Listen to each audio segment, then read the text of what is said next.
This is a special series, all year long, talking about shaking it up. We're back to, is this a new guy that we've got there, shaking it up? This is, I think, Vern, I love your creativity. We may need some different ways to shake it up, for sure. That's because there's things that kind of get lodged inside of us. Things sometimes that we think that are the things that we want to get rid of. God's really saying, I want to use those things in our life. A lot of times we say, life would be just great if I could just get rid of this or that. And God's saying, but I want you to have this or that because I've got a plan or purpose in your life that's much greater than your limited focus. This morning we're going to be talking about destiny, shaking up our destiny, and in particular, shaking up our destiny in relationship to our whole concept of looking at ourselves as a victim in whatever shape or form. We live, I think, in a society that by and large sees ourselves victimized, and I think this is why we have moved so heavily into lawsuits and ways of dealing. We're always looking for ways to make sure that we're protected.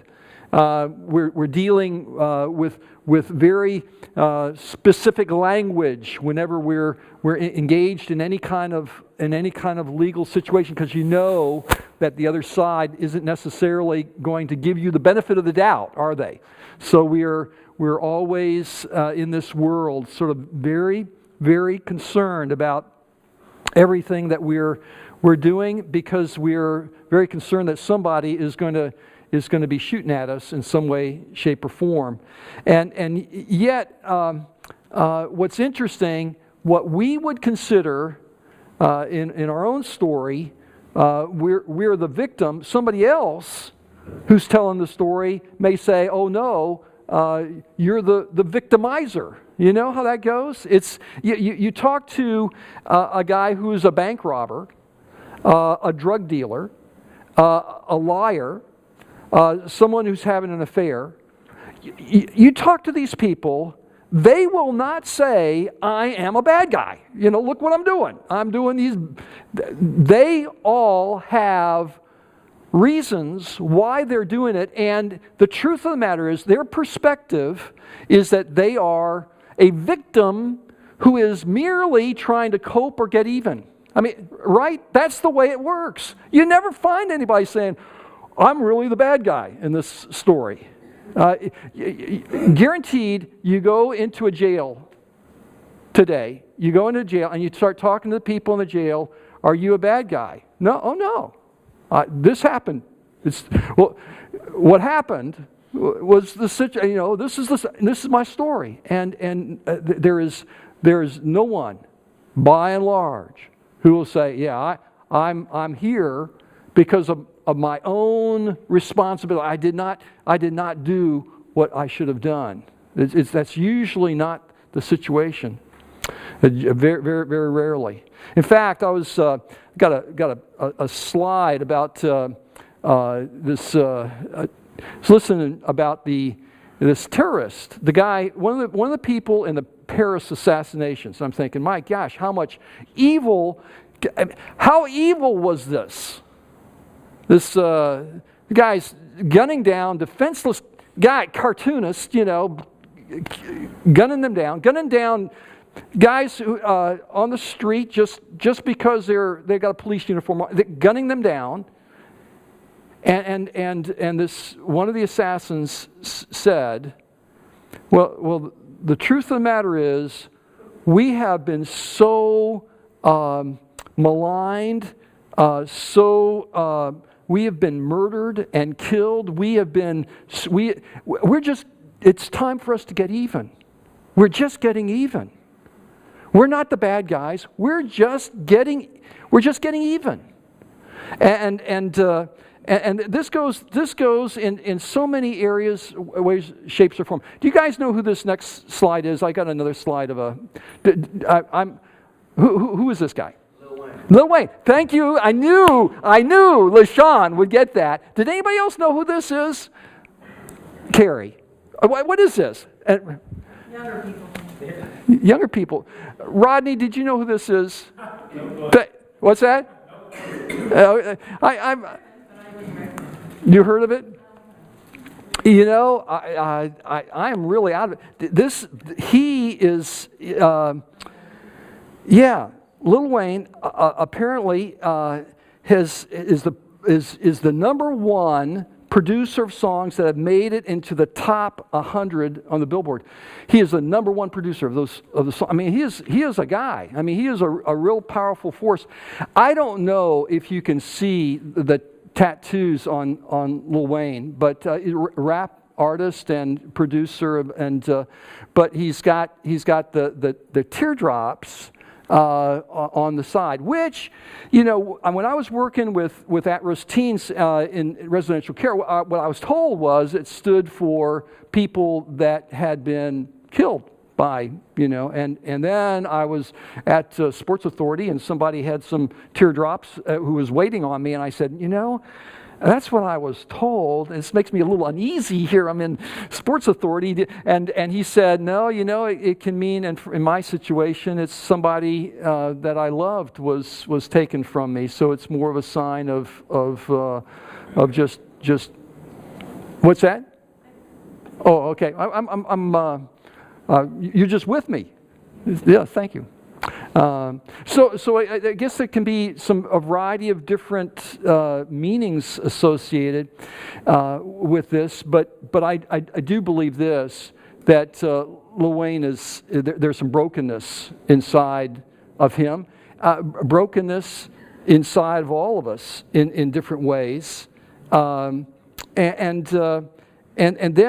then tattooed on his eyelids, I don't know if you can see this, but on one eyelid is tattooed the word fear, and on the other eyelid is tattooed the word God.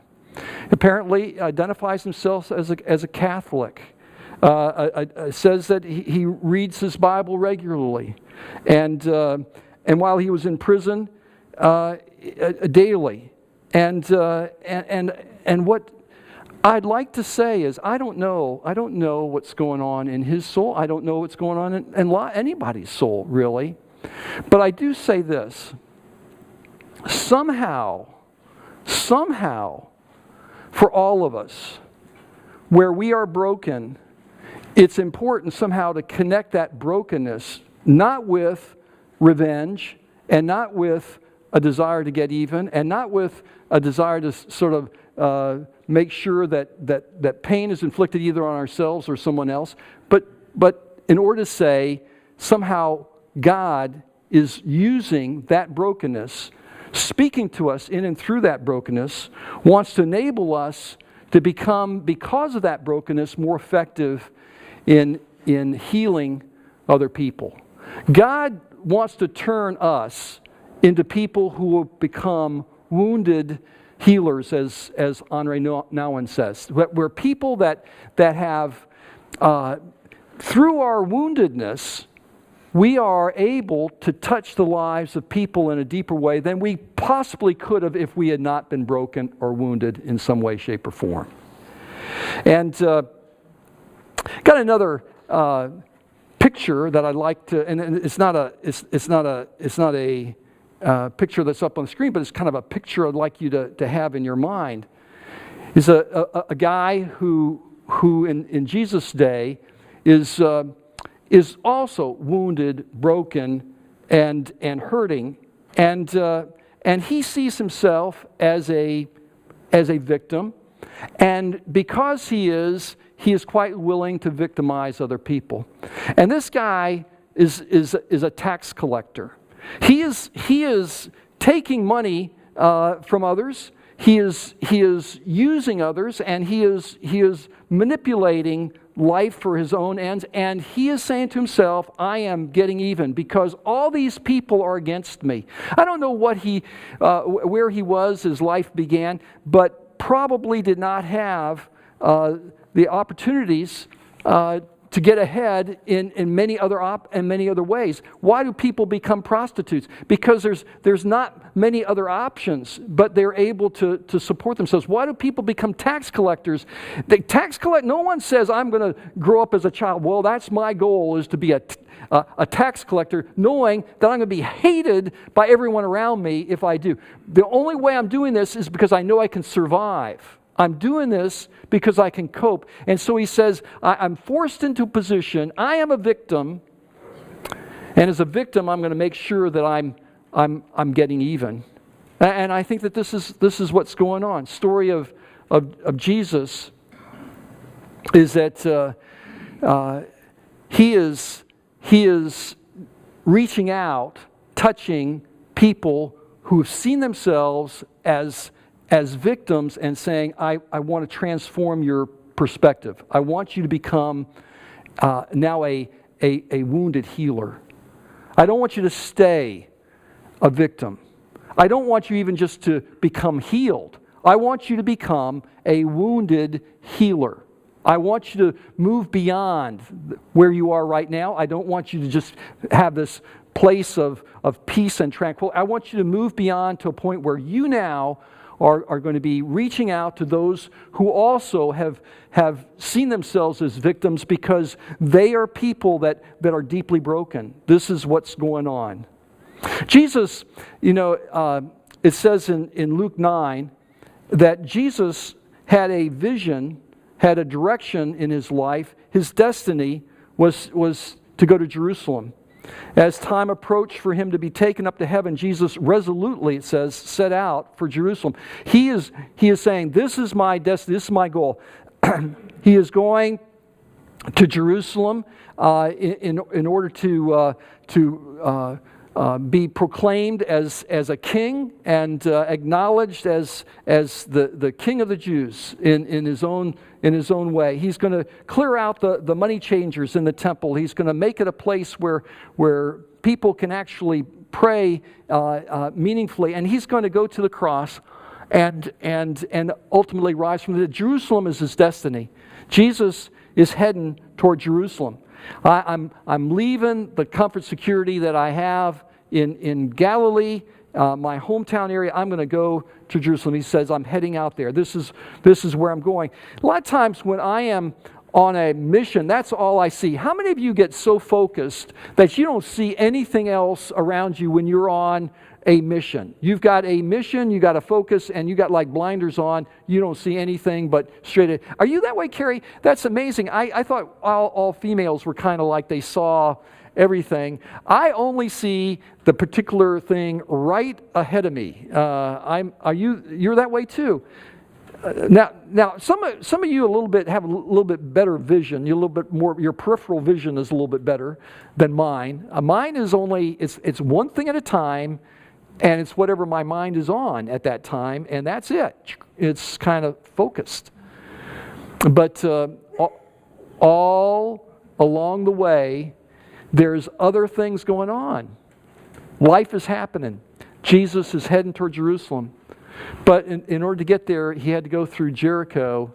And while he's in Jericho, there's this tax collector who's saying, Jesus, I want to connect. I'd like to connect. I wonder what you're talking about. I wonder what you're doing here. I wonder if there's a way that somehow you can do something for me.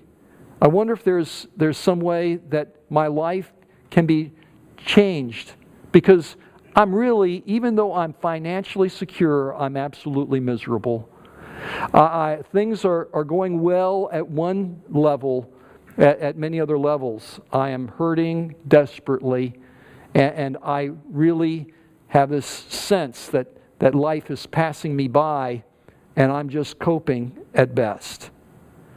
It says in Luke 19, Jesus entered Jericho and was passing through, and a man there by the name of Zacchaeus, and there was a man by the name of Zacchaeus, and he was a chief tax collector and was wealthy.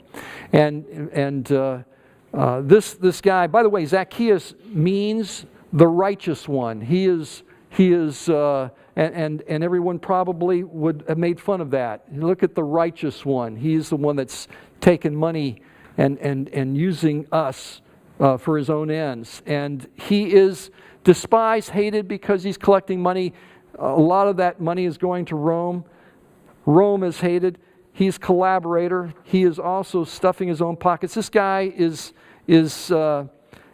someone we despise. And meanwhile, you have Zacchaeus, who is saying, no one's there for me, so I'm going to make sure that I'm there for me. I've got to make sure that I take care of myself because no one else is going to take care of me. And then we see that Zacchaeus is a short guy. He wanted to see who Jesus was, but because he was short, he could not see over the crowd. So he ran ahead and climbed a sycamore tree to see him since Jesus was coming that way. How many of you are familiar with this next slide? This I bet you, I think we got a slide coming up. This is the next, do we have a slide? Oh, there it is. Does that ring a bell with anybody from the old days? Who is this? Short people. Yes. This is Randy Newman, who sings "Short People Got No Reason." Short people got no reason. Short people got no reason to live. Anyone remember this song? It's a stupid song. Oh, what's that? You've never heard of this one? I'm sorry. He didn't. Oh, there you go. That's right. Well, that's right. Of course, you're not that short, are you? Are you 5 feet yet? You're still growing, aren't you, Gemina? You're going down. Yeah. Well, I don't want no short people. Don't want no short people. Don't want no short people around here. He's kind of.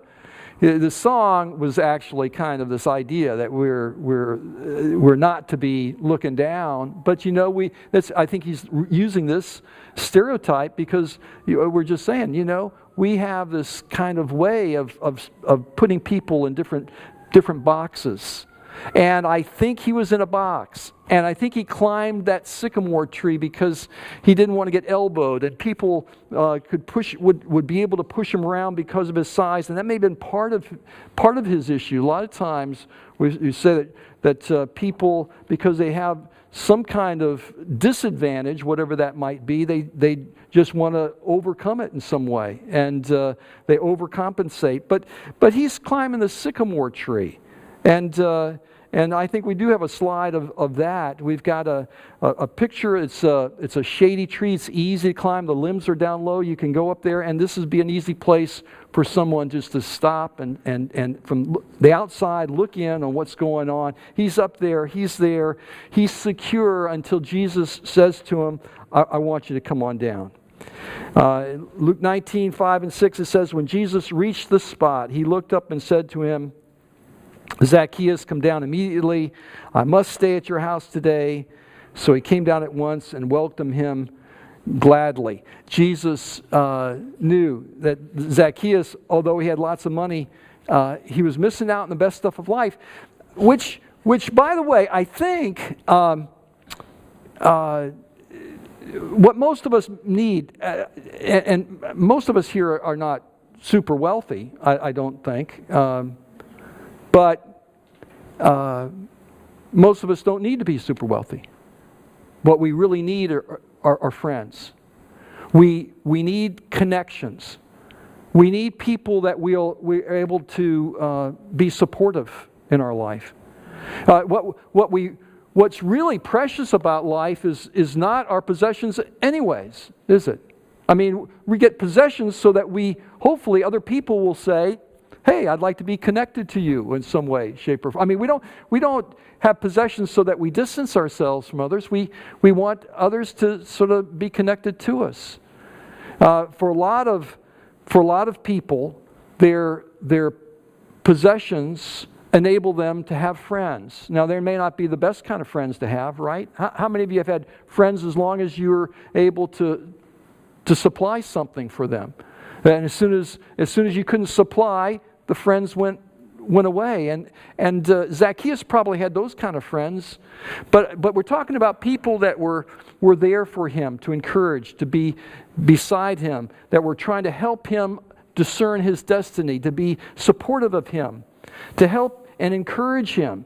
And those kind of friends he didn't have. Pseudo friends, seasonal friends, he had plenty of those kind. But not friends that were there with him in his feeling of isolation, his feelings of loneliness, his feelings that there's no one there to be with him, alongside of him. In fact, the people, when they saw him coming and down out of the tree and going to Jesus, all the people, it says, saw this and began to mutter. This is Luke 19:7. They began to mutter, "He is gone to be the guest of a sinner." This is their understanding of Zacchaeus, and the truth of the matter is, I think Jesus could say, in one sense, we all are sinners, are we not? And fallen short of God's glory. We've all done this, but the truth of the matter is, it's when we can understand that in our sin, in our brokenness, that God can do a work of transformation. He can heal, and He can turn us into wounded healers. That is the great calling in all of our lives, is to see that where we're broken is where God can use us, where He can use us most. It's where we are weak that God reveals His strength. It's where we fail that God can enter in and provide ministry in and through us. It's not at our points of success. It's not when we think we've got it together. It's where we have become broken and in need. It's at that point that we can become then healed and a healer. And this is what happened with Zacchaeus.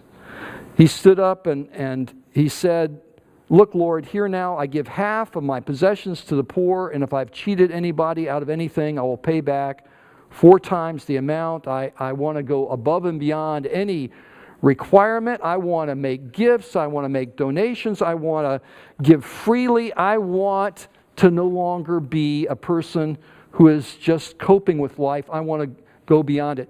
I knew that somebody said to me that this pastor friend that I had said, we never should enter into relationships where we're 50-50. He says, you go 50-50 with people, you expect 50-50. He says, because we all seem to understand what we're doing is more than 50. Our own perspective tends to be skewed. It's never 50-50. It's at least kind of 60-40 or 75-25. You've got to, in order to meet what the other person thinks is 50, you've got to go beyond that. It is a way that God has kind of wired us. It seems that where He's saying, I want to free you from this idea that you're going to receive the extent to which you give. I want you to give without expecting in return. I want you to be able to give without looking to see how that's going to be coming back to you. I want you to become a person freed to sacrifice your very self and then to say, Lord, here it is, and all of it is in your hands. I want to be freed, because when it's in your hands, somehow that can become transformational in the lives of other people. I want to be a person who's no longer tied to just coping with life, but I want to be a healer in life. Somehow this message got down rapidly, quickly inside of Zacchaeus. And so he's moving beyond. He's moving beyond the necessity and saying, I'm just going to a vision of what God has called to me. I'm moving toward my destiny. I have been made so that I might release life in other people. I've been made so that I might help others find their destiny and calling. And it's my brokenness that's the key to that. And I want to move beyond that. I don't want to stay there. I don't want to stay in this world of just coping. And Jesus says to him, today, salvation has come to this house because this man too is a son of Abraham. I want to say salvation has come because he's no longer seeing life at the same level that he was seeing it before. You know, so often we say, well, I've prayed a prayer and then I'm saved. And the truth of the matter is that prayer is a starting point, but the salvation comes when there's actual healing. Without the healing and the moving toward becoming a wounded healer, there is no salvation. A prayer alone is just words.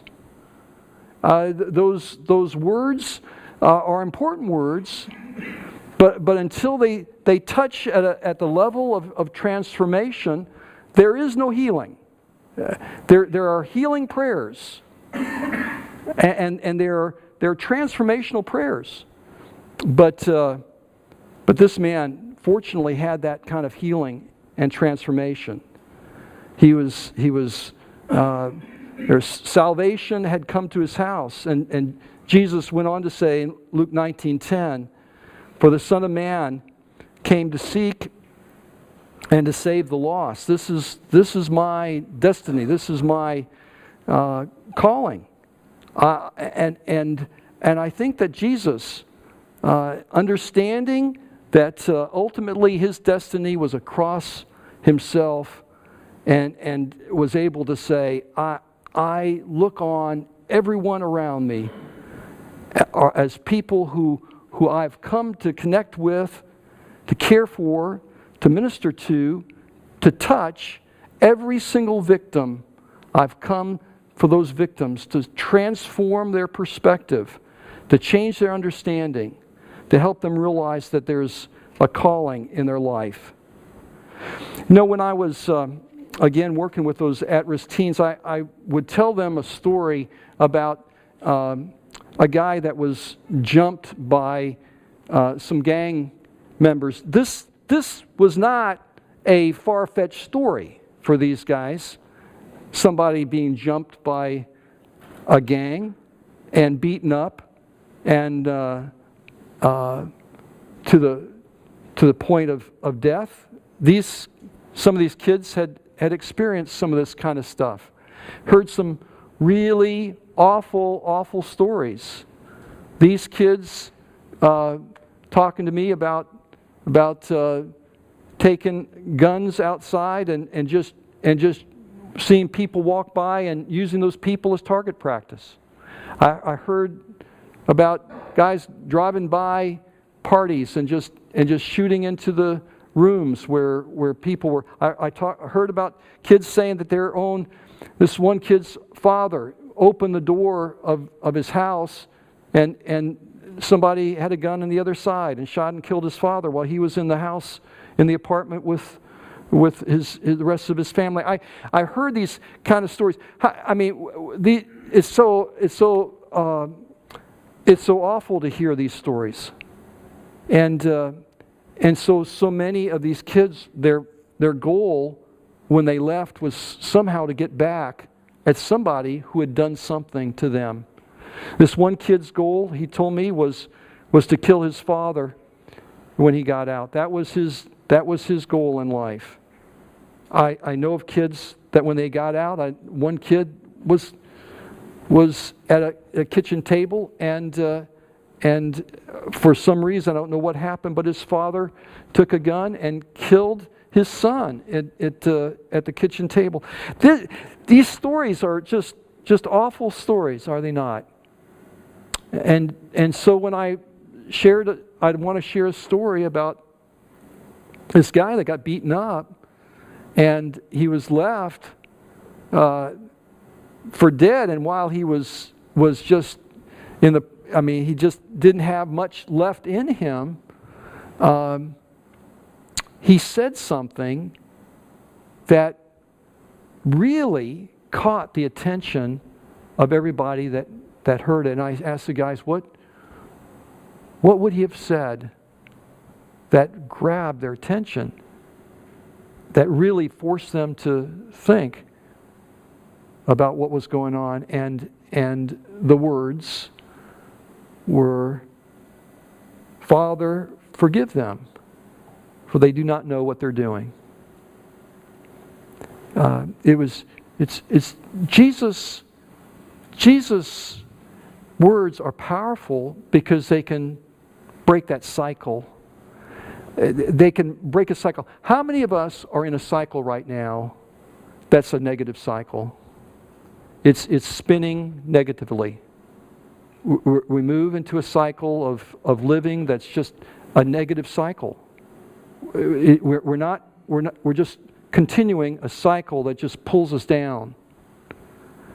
And I don't know anything else that can break that cycle than it somehow get into us deeply that we are forgiven.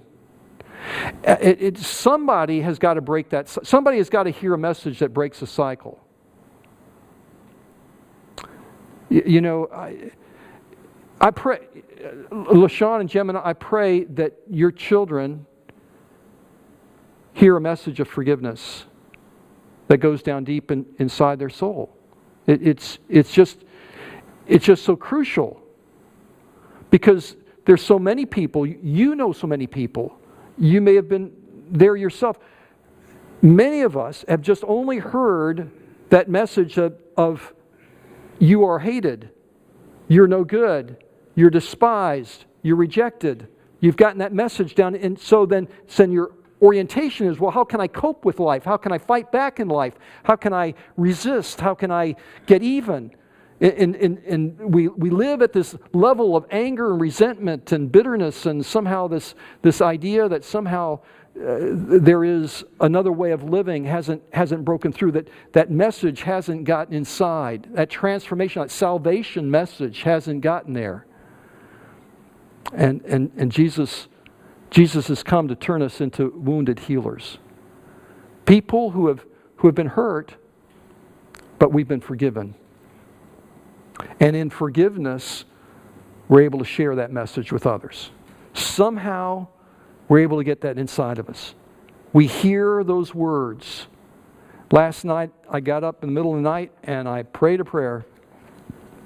And it was also one that Jesus said on the cross. It's, "Father, into your hands I commit my spirit." Because I don't know any place else where that restoration is going to come. I desperately need the restoration and healing. I know I can't be any kind of healer unless I received healing. And I know that the only kind of healer I'm going to be is a wounded healer. I'm never going to be a perfect healer. I'm never going to have it all together. But a wounded healer I can be. A wounded healer is something I've been called to.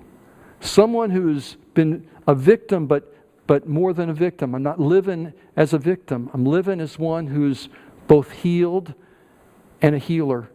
I'm being healed, and I'm a healer. God's called each of us. God's called each of us. This is our destiny. We're all wounded healers. Lord, I just pray that those places where we're most broken might be places where we're able to help others the most. Help us not to wallow in the mud. Help us not to get stuck in places where of regret and failure. Help us to move on, Lord. Help us to rise above. Help us to move into our destiny.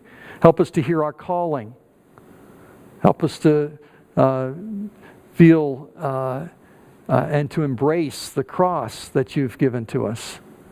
And help us to do this with joy, knowing that somehow we are going to be used. Our destiny is wrapped up in that cross as well. And I just pray this in Jesus' name.